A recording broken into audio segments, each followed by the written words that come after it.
between the realm of the dead and the journeys of the living. Join Josh, Jamie, and Elisa as they delve into the vast world of the paranormal and breathe life back into the history of the departed. Hey, everybody. Welcome to the Paranormal Peeps podcast. I'm Josh. I'm Elisa. And I'm Jamie. And today I'm taking everybody to Oregon. Hey. Are we going to the Goonies house? No, we've already done that. Are we going on the trail? No. Are we going to the shore? No. The volcanoes? There's volcanoes? There's lava fields. Yeah. Oh. In Central Oregon. None of that. Oh, okay. We're actually going to go to Portland, Oregon. Oh, we're getting shanghaied. No, not quite. Okay. I think we've already done that subject. High above the city of Portland, where the Douglas firs claw at the gray Oregon skies, sits a monument to a gilded past. To the casual tourist, the Pittock Mansion is a masterpiece of French Renaissance architecture. A 46-room dream built by a newspaper tycoon and his pioneer wife. Only 46. Only 46 rooms, guys. Jeez, I need to count how Peasants. many rooms I have in my house. I could count on one hand. But when the sun dips behind the West Hills and the fog rolls in from the Willamette, the dream takes on a different hue. Since the great Columbus Day storm of 1962 nearly tore the house apart, visitors and staff alike have whispered about things that don't belong in a museum. Heavy boots echoing on the grand staircase when no one is there, the smell of fresh roses blooming in the dead of winter, and the silver frame portrait of a woman whose eyes seem to follow you long after you've left the room. Tonight, we step past the velvet ropes and into the shadows of the estate. Is it just the settling of an old house, or are Henry and Georgiana Pittock still overseeing their legacy from the other side? Okay, so let's go over some of the history of the Pittock Mansion. So it's spelled Pittock. Because sometimes when you say it, it sounds different. Yeah. I hate when I say words and I'm like, all right, look at a word. I'm like, that doesn't look right. Is that really how you spell the word the? Right? You're right? That doesn't look right, but it's totally the exact same that I've seen for 40 years. I think that's the sign that we're getting older, is when we start questioning how to spell, like, simple words. That doesn't look right. Yeah, like where, and where. Right? Where, and where. Okay, so Henry Pittock was born in 1834 in London, England, but he ended up moving to Pittsburgh, Pennsylvania in 1853, and he was about 19 years old. So then he decided that he was going to head west on the Oregon Trail, so it does have the Oregon Trail in it, in order to seek his fortune. So Georgiana Burton, which is Henry's future wife, she actually left Missouri a year later with her family, and they also headed west. So when they arrived in Portland was just like a frontier town at the time, way back when, right? It's hard to imagine that place being small. Yeah, well, it is now, but back then it was just a frontier town, and it was actually referred to as a stump town. A stump town? Yeah, and I'm not sure what that means. I wonder if that's just like a pit stop town. Maybe. I mean, that would make sense, right? Mm-hmm. But I don't know for sure. No place you would actually stay, but... Right. So... Okay, so, sorry. Portland was a frontier town or a stump town, and it was actually competing with Oregon to become the major industrial and trade center for that region. Makes sense. I mean, they were on the Columbia River, so anything on the Columbia would have had an opportunity to be a massive center. Exactly. So Henry ended up securing work as a typesetter at the Oregonian paper, which at the time was a kind of risky because it was very competitive. And it was really competitive because at the time there were actually more than 30 newspapers being started.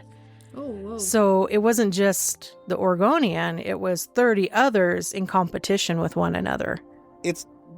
Which is interesting when you consider, like, here's this tiny little frontier town. What do you have? 30 newspapers. Yeah, all being started in this region. Yeah, like, what are you going to talk about? Right?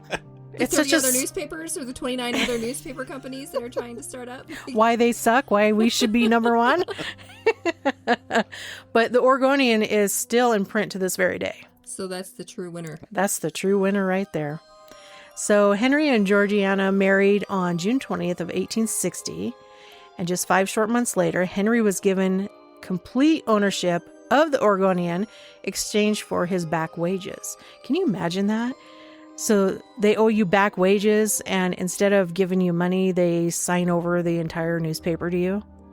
And they were probably going, we're getting out of bandits. We're out. Yep. No kidding, right? We're going to give you this lemon. That's right. We got 29 other companies trying to beat you right now. That's right. So he also built his financial empire by investing in silver mining, railroads, steamboats, and real estate, among others. Like so it sounds like he's a good investor. Oh, yeah. Yeah, I think he made some really good investments. I'm sure he had his share of flops, but for the most part, it sounds like he did very well in this area. Henry was also an avid outdoorsman. He enjoyed like bicycling, and he was actually among the first group of people to scale Mount Hood. Wow. Isn't that amazing? That is amazing. I mean, for those of you who don't know, Mount Hood is only about an hour and a half or so east of Portland. Yes.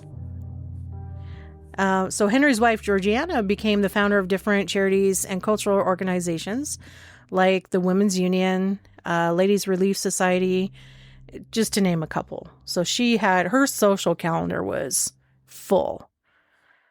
So she really advocated for women back in the day. So Henry started planning his mansion in the early 1900s. And the land the mansion would sit on was 46 acres, and the house itself would sit on a hill with panoramic views not only of Portland, but also of the distant Cascade Mountains. Oh my gosh, I bet that was so beautiful. And then That's like prime real estate right there. And the Willamette River too. Ugh. So can you imagine the panoramic views? Like anywhere in the mansion, you Like, look out a window, you guys, see, we're having wraparound decks, right? Right? I couldn't even imagine. So they get to see the Willamette. I'm sure they've got to see the Columbia. If they can see the Cascades, they've got to be able to see the Columbia too. Yeah. I bet it was beautiful. Amazing. And I bet everybody could see their house. Yeah. I mean, it's like, what, 46 rooms? Yeah. Yeah. Well, and the mansion also would sit 1,000 feet above sea level. So it was kind of up on a hill Yeah. as well. So yeah, the views would be great. They're up on a hill. Everyone's looking up at you. Going, Yeah. I know those guys. And having 46 rooms, this mansion was also advanced for its time. It actually sported a central vacuum system, What? intercoms, an elevator, specialty lighting, and a restaurant quality refrigerator. What? Like it was way advanced for the time. It's amazing what money can give you out in the middle of nothing. Right? Let me see. Where am I now? Okay. Construction officially began in 1912, and in 1914, Henry and his wife, along with 8 other family members, would move into the mansion. Unfortunately, Henry and his wife only lived in the mansion for about 4 years, and they both passed away. Okay, what is this? I feel like this is a theme. That a lot of these houses that we've talked about, these haunted houses, the people that build them don't live very long after they're done. You got to remember, though, when they started construction on this house, they were in their 70s. So they're advanced age already. That's true. But I mean, Yeah, in a lot of the places that we have talked about, this happens a lot. it does. Seems to be a common theme with back in the day, doesn't it? Well, yeah, and I mean, let's face it, like life expectancies were varied anyway back then. But I mean, you worked your entire, I mean, it's no wonder why they're haunted in a sense too, right? You work your entire life to amass a fortune of this size, to build your dream home, so to speak, to only live in it a year or, a couple, essentially, very short, brief time, and then you pass away, and it's like, I'm not leaving this thing. I made this thing. Like, That's I worked right. my entire life for this. I would probably do the same thing. Yeah. I mean, really. It would be tough to, enjoy it for only 4 years and get it, and taken then away, so to speak. Right? So Georgiana died on June 12th of 1918, And her husband, Henry, passed the following year on January 28th of 1919. That's how I want to go. Close together? Yeah. Yeah. So other family members continued to actually live in the mansion until the 1950s. And the last of the Pittock family moved out in 1958, and they ended up putting the mansion for sale. And in those cases, I wonder if it's because they can't do the upkeep. Yeah, it needed extensive upkeep. Because that would be hard if the family money's not there anymore, or if it's run out. Yeah. And you're left with this huge house, but What do you do? Needs hundreds of like a thousands crew of dollars people, renovations. Yeah, and a crew of people to undertake it. Yeah. So the mansion actually ended up sitting empty for like 4 years. And then on October 12th of 1962, hurricane force winds caused damage to the windows and damaged the roof tiles, allowing water to get into the mansion, causing even further damages. It's usually a death sentence for a wood house. Oh, yeah. Yeah, once it gets in there. Yeah. Right?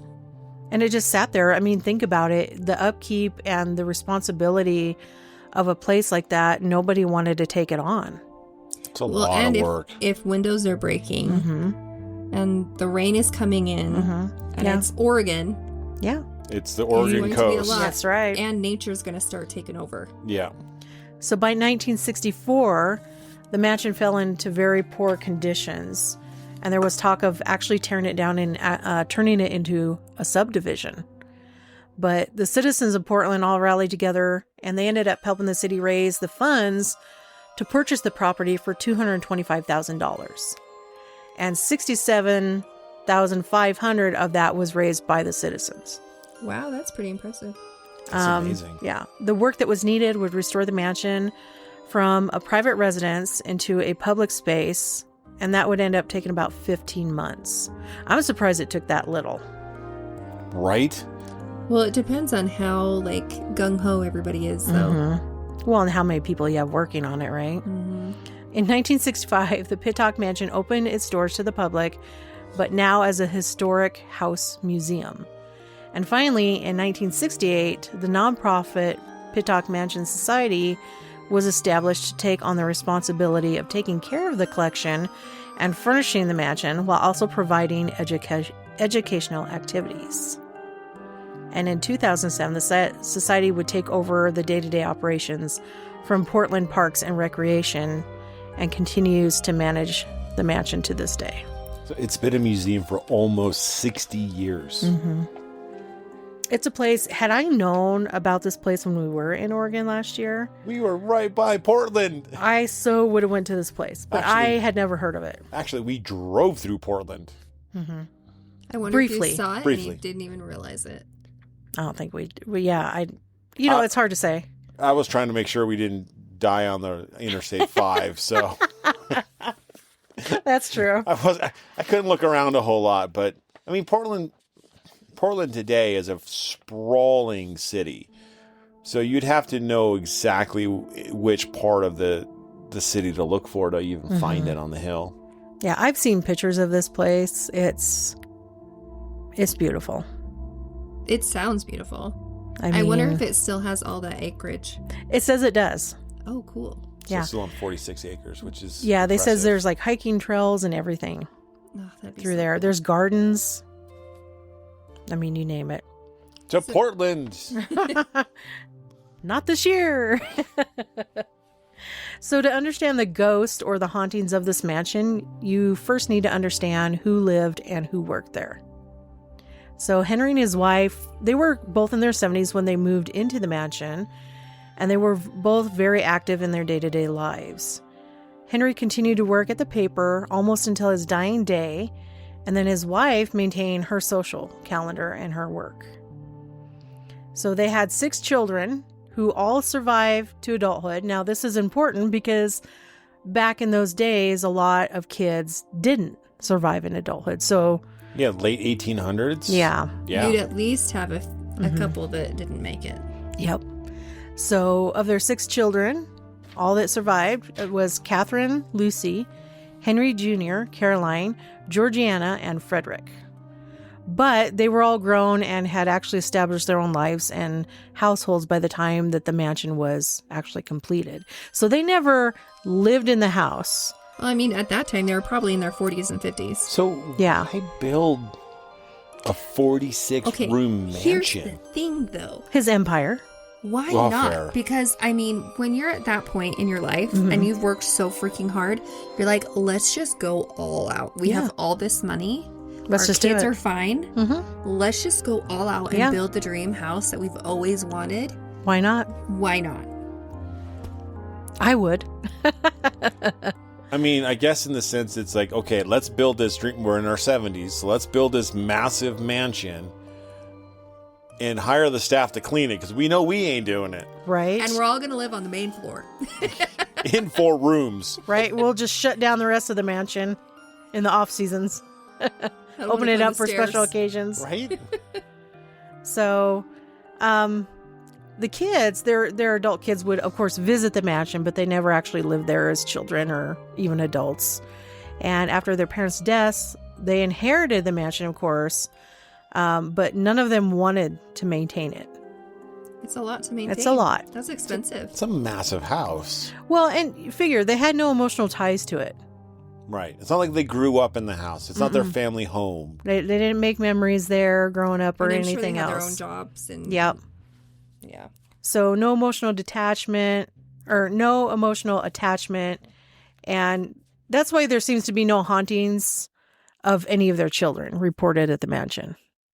Makes sense. You know, if you don't have any emotional ties and memories there, Yeah. you know, What's going to tie you to the house? And then you inherit it and you're like, I don't want it.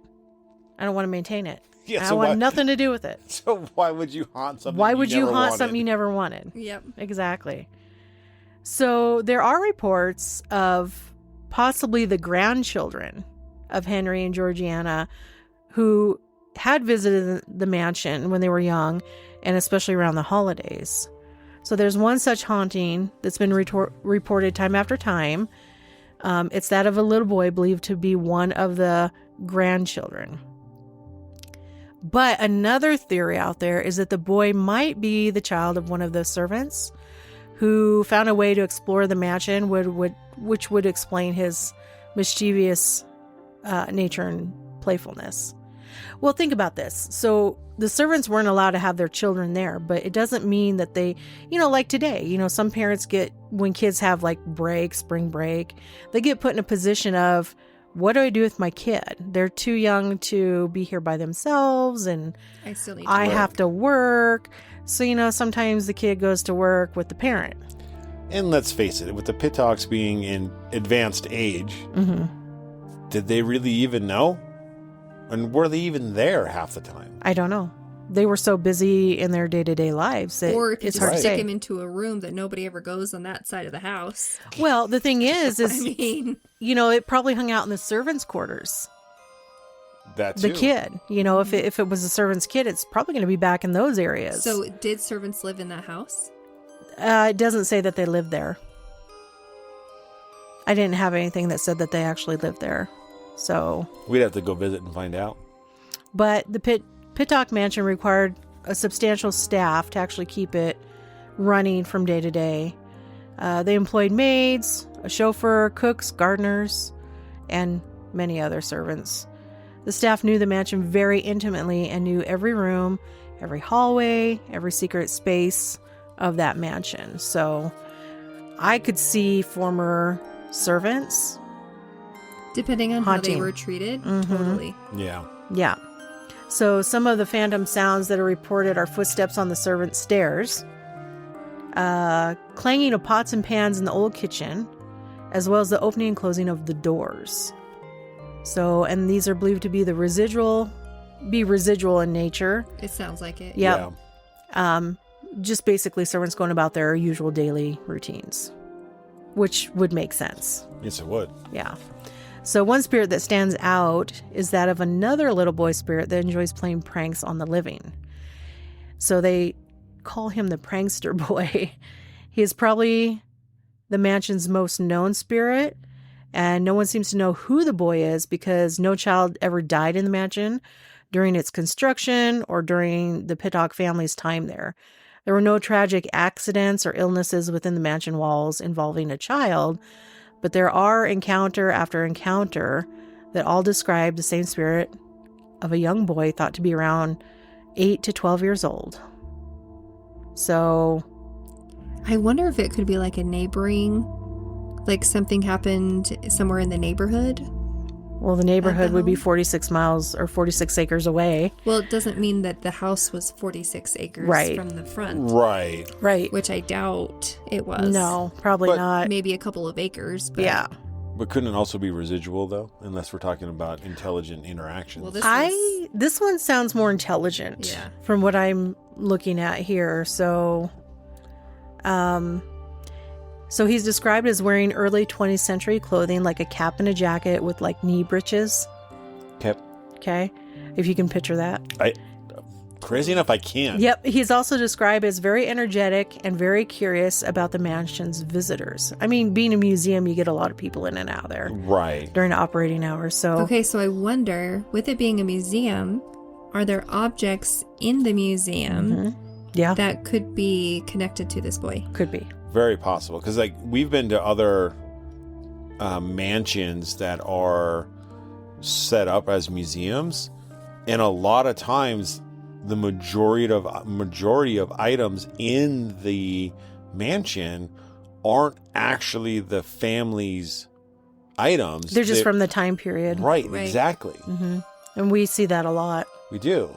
So the spirit also seems to be simply having fun and playing pranks on unsuspecting visitors. And he enjoys the attention as well as the reactions he provokes in people. I mean, he's just having a good old time. Right? Grand old time. Objects seem to be his favorite target.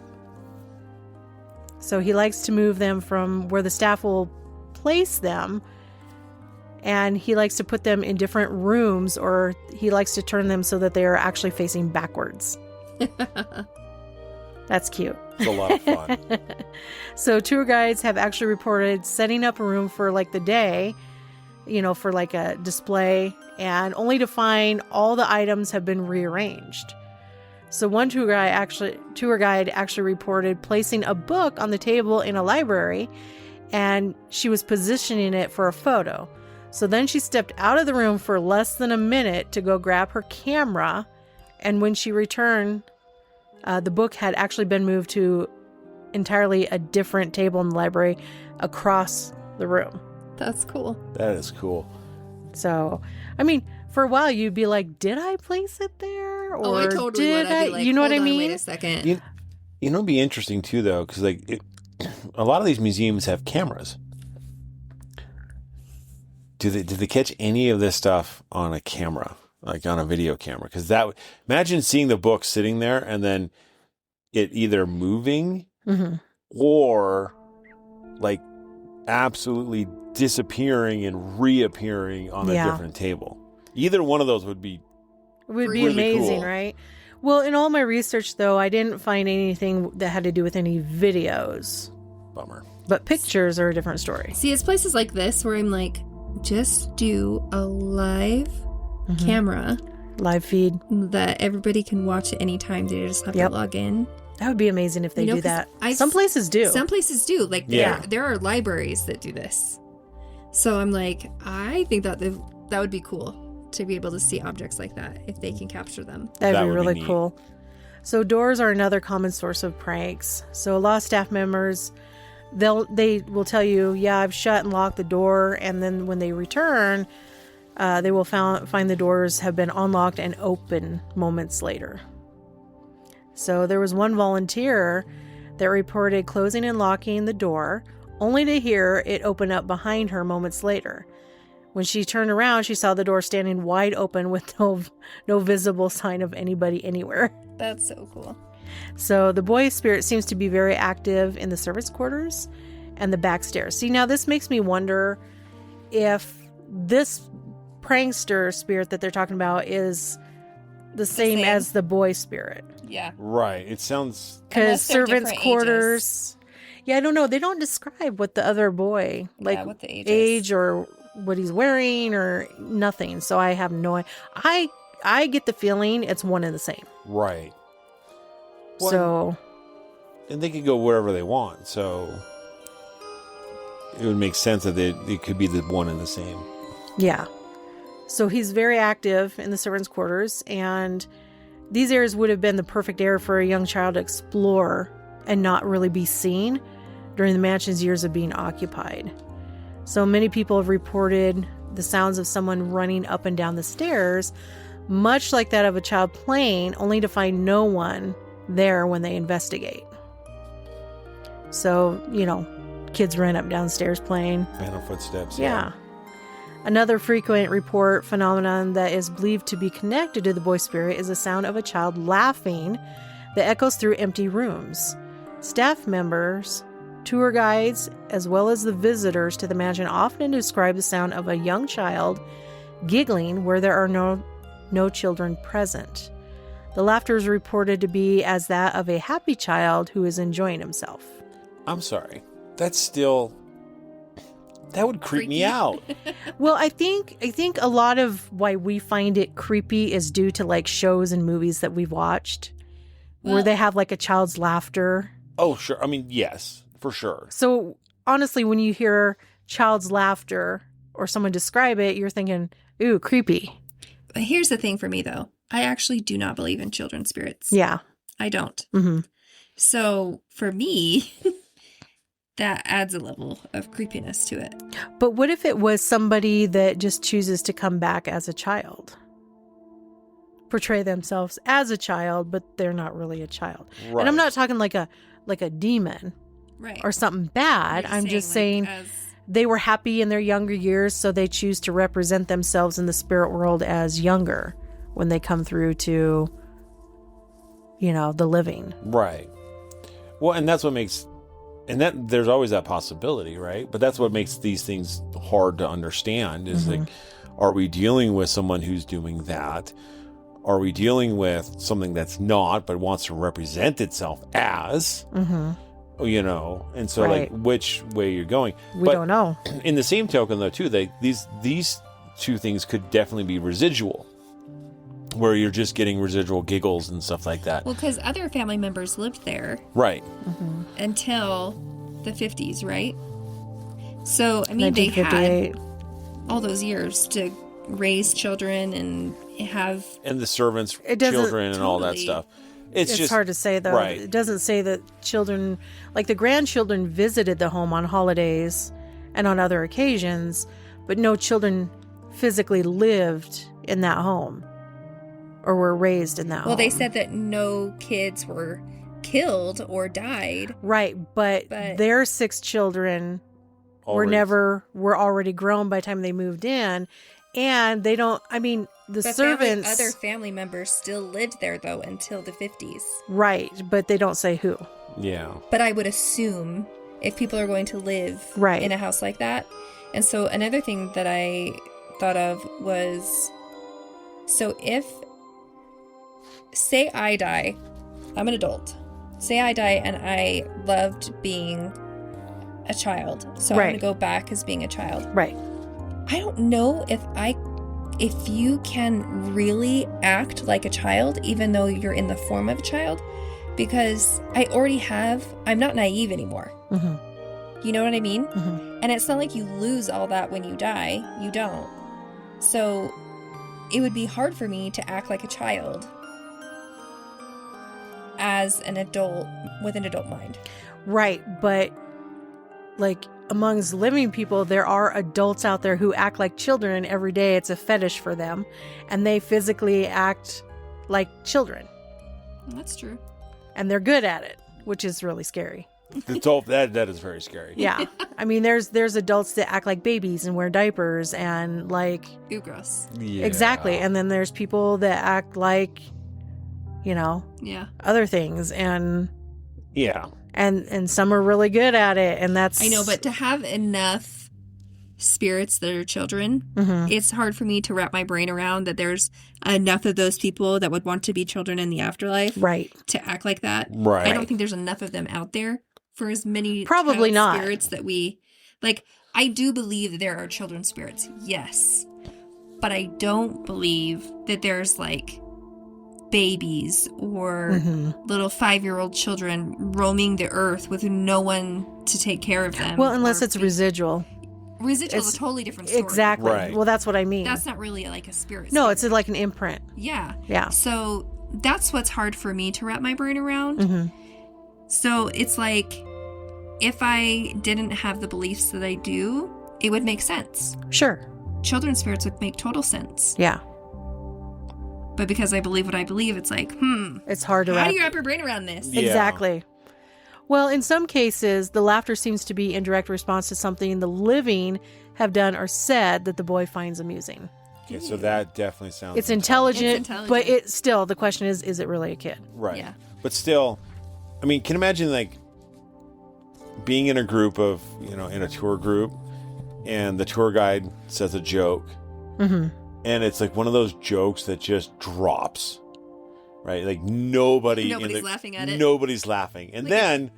Like a little kid's voice. Yeah. Unseen. Unseen starts giggling at the joke, and you're like, where's that coming from?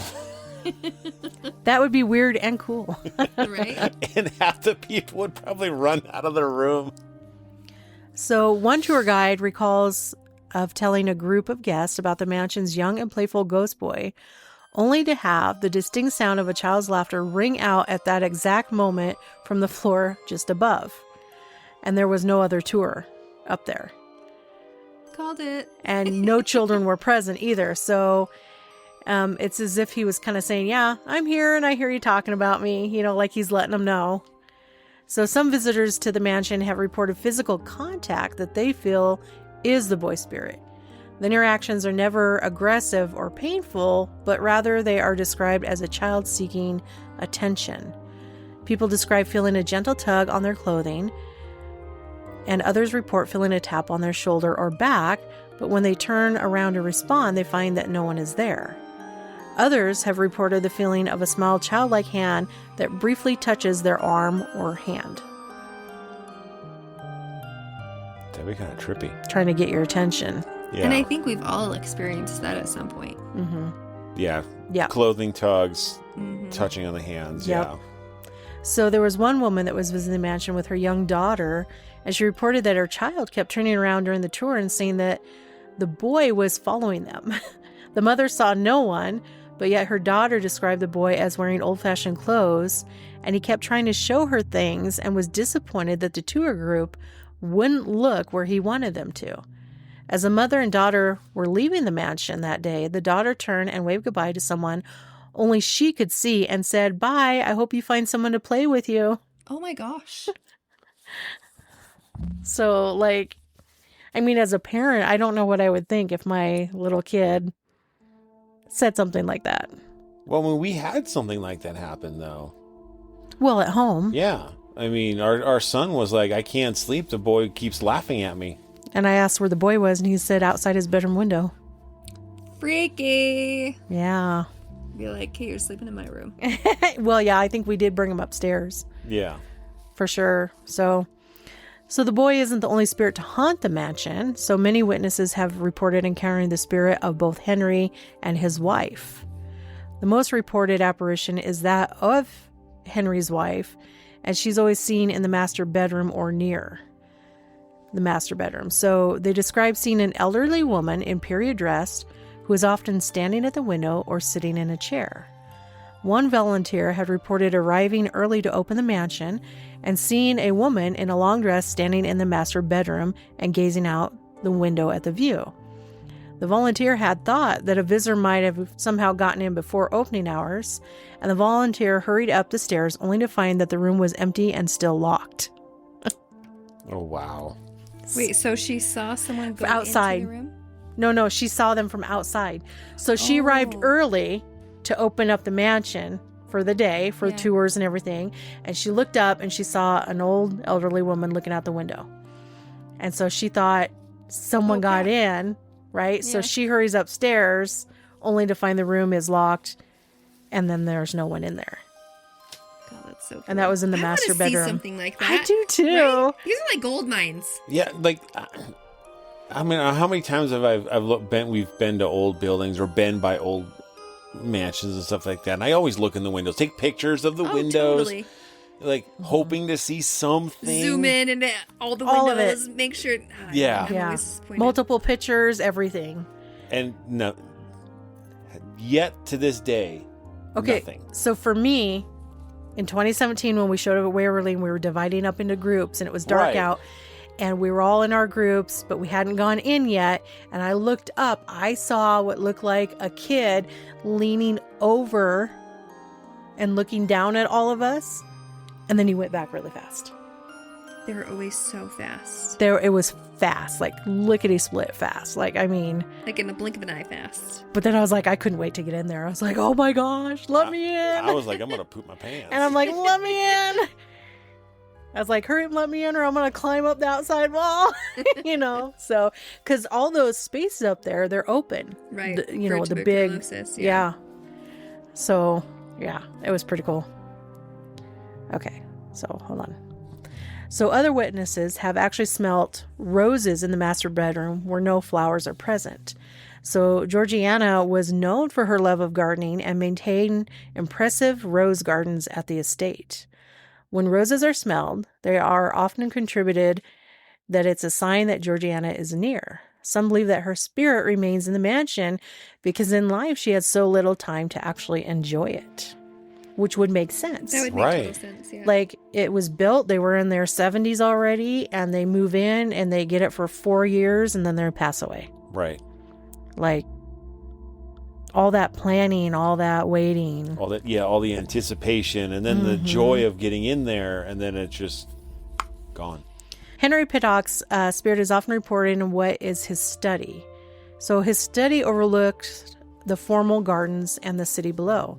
So witnesses report seeing an elderly man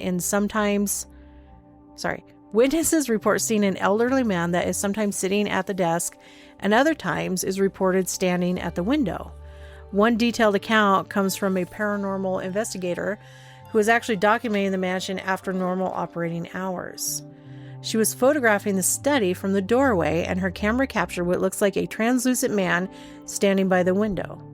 It wasn't visible to the naked eye, but instead only appeared in the photo. Staff members report that the study will oftentimes smell like pipe tobacco, even though smoking isn't allowed on or in the mansion's grounds. And Henry was actually known to enjoy a pipe, especially while he was reading his newspaper in his study. Oh, that's so cool.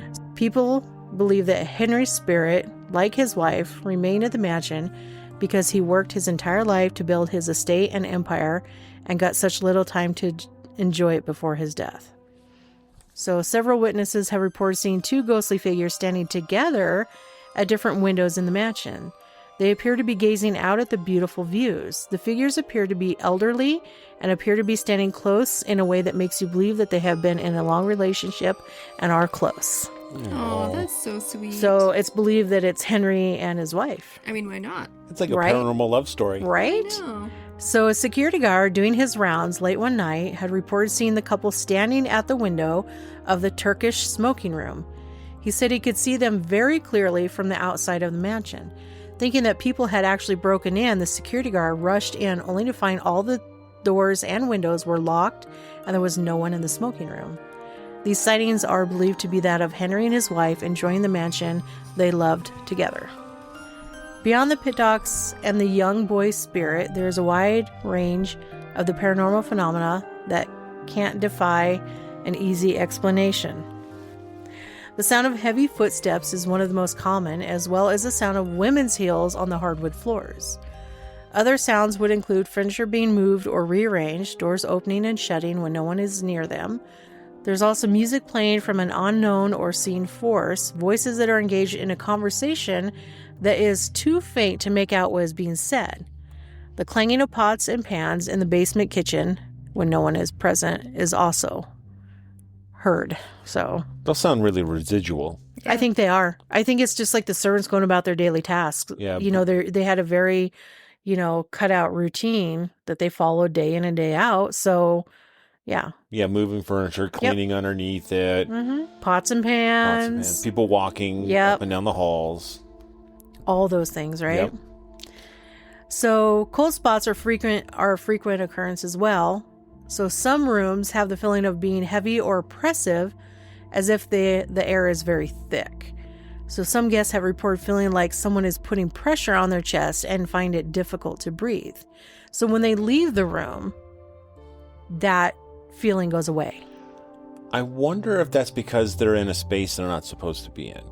It's like, because a lot of those mansions and stuff had, these are the woman's spaces. Mm-hmm. These are the man's spaces. Right. And so if you're entering one of those spaces and you're not, and you shouldn't be there. You shouldn't be there. They're trying to like say, they're hey, disapproving. Yeah, you're not supposed to be in this room. You need to get out. Yeah.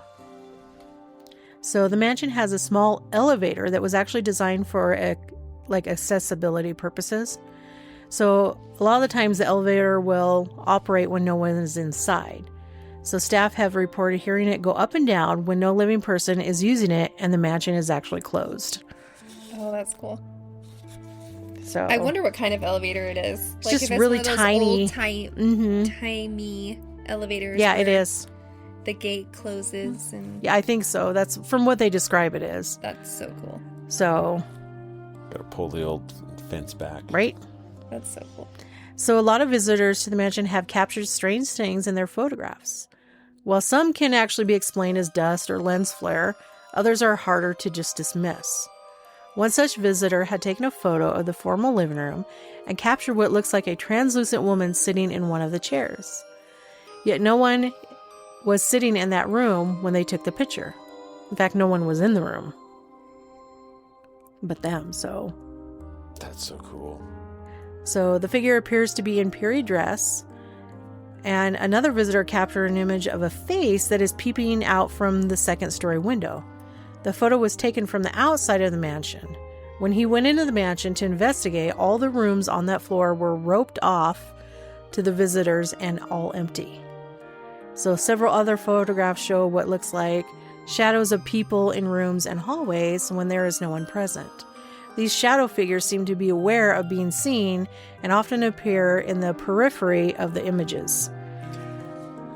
Interesting. Then they're on the outside of the edges of the photo, just like our eyes, right? Like right. We see stuff in the peripheral. Mm-hmm. I haven't heard of a camera doing that though. Well, that's what it looks like. It appears that they're like in the periphery of the photograph, like they're knowing. Like they know and are aware that you're taking a photo and they're trying to get out of the way. Side. I'm trying to get out of the way. And little did they know that the aperture is really wide. Right. Interesting. So, and a lot of people, because, old mansion, dim lighting, sure. Right? You can chalk it up to a lot of things and dismiss, I think, a lot of things. Sure. Yeah. Sure. Dust. Orbs. But there are so many accounts. And a lot of them are the same accounts or very similar accounts. And there have been so many throughout the years that it's hard to say all of it is just old mansion and creaky floors and dim lighting. Well, I think for me, if I were to go there and stay there, mm-hmm. you better believe my number one thing to do there, investigating wise, would be taking pictures. Absolutely. Oh, yeah. Absolutely. It seems like they have a pretty darn good amount. Mm-hmm. Well, yeah. And I wonder too, though, like with those pictures, the woman, the man, they get these images. Have they been able to properly identify them? Because if you can see a woman in period dress sitting in a chair, you probably can make out some features. Right. Like, can you actually put it towards the owners of the house? Nobody's ever said that's had these encounters or these photographs, and I haven't seen the photographs either. But sometimes I think when you're unsuspecting that you're going to encounter anything like that, I think sometimes you're just a little shocked and like, did I really see that? That you're not really focused in on really their face. You know what I mean? I know I wouldn't be. I think there'd be more of a shock factor to it. But also, what I have noticed in pictures when there are full body apparitions, sometimes their face just doesn't show up in detail. Right. Well, and that's true. And a lot of it is like the silhouette of what they look like. Yes. Or, the images are so faint. Yeah. It's not really prevalent enough to definitively say who it is. Right. Well, and sometimes you need to look at the clothes. Like, oh, Right. this is... That's how you can tell, like, the period of clothing. Right. Sure. It's like, oh, this is really her dress. Like, you can see the dress. So there's a picture of her wearing that dress. Well, and they always describe it as elderly. Right. The man Right. and the woman, whether they're together or separate, it's always they're elderly. And remember, they were well into their 70s when they moved into that mansion. Right. So they were elderly. Yeah. Right. But I do have a lot of photos of the mansion, of the Pittocks, Henry and Georgiana and stuff, that we will post along with this episode. It definitely sounds like they're up to having investigators come in and do things and check it out. Well, I haven't heard of any official investigations because during like my research, I never come across like, oh, we videoed this and there was this anomaly, or I never heard, oh, there was this EVP. None of that. I've heard a handful about photographs. It mostly sounds like it comes from tours. And personal experiences. Right. For Yeah. the workers there. Mm-hmm. But That's there why- are definitely no shortage of reports in this place, and it's a museum, so you can definitely go up there and wander around the museum and take a tour. I was going to and, say, they probably want you to take pictures. Yeah. So. Oh, yeah. and maybe have an experience if you're lucky. I think it'd be fun. I think it'd be fun to go and check out in itself. Because there's some places out there that I'd like to go back and do some investigative work at. And it's all in that area. Portland, Salem's got stuff. Go to the Goondocks.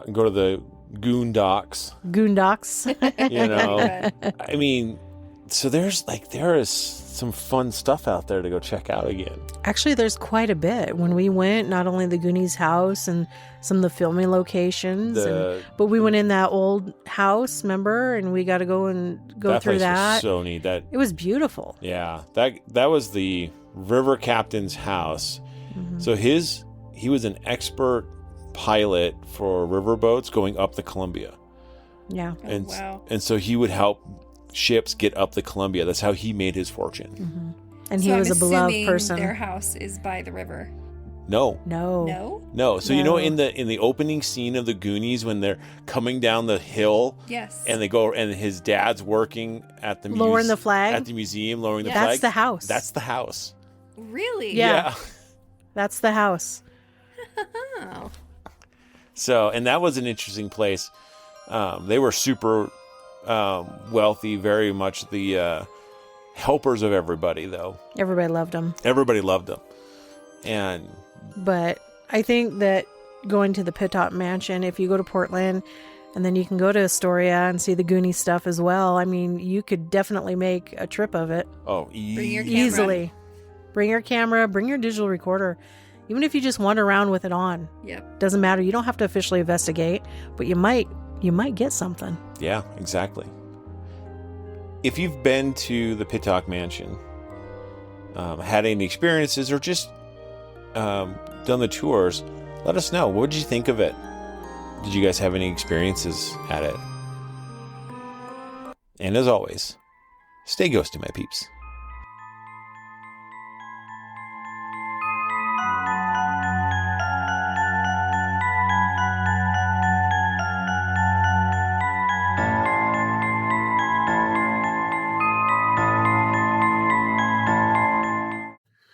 Thank you for listening to the Paranormal Peeps podcast.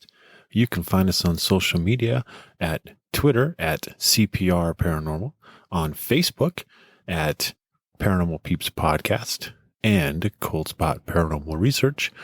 And you can find us on Instagram at coldspot_paranormal_research.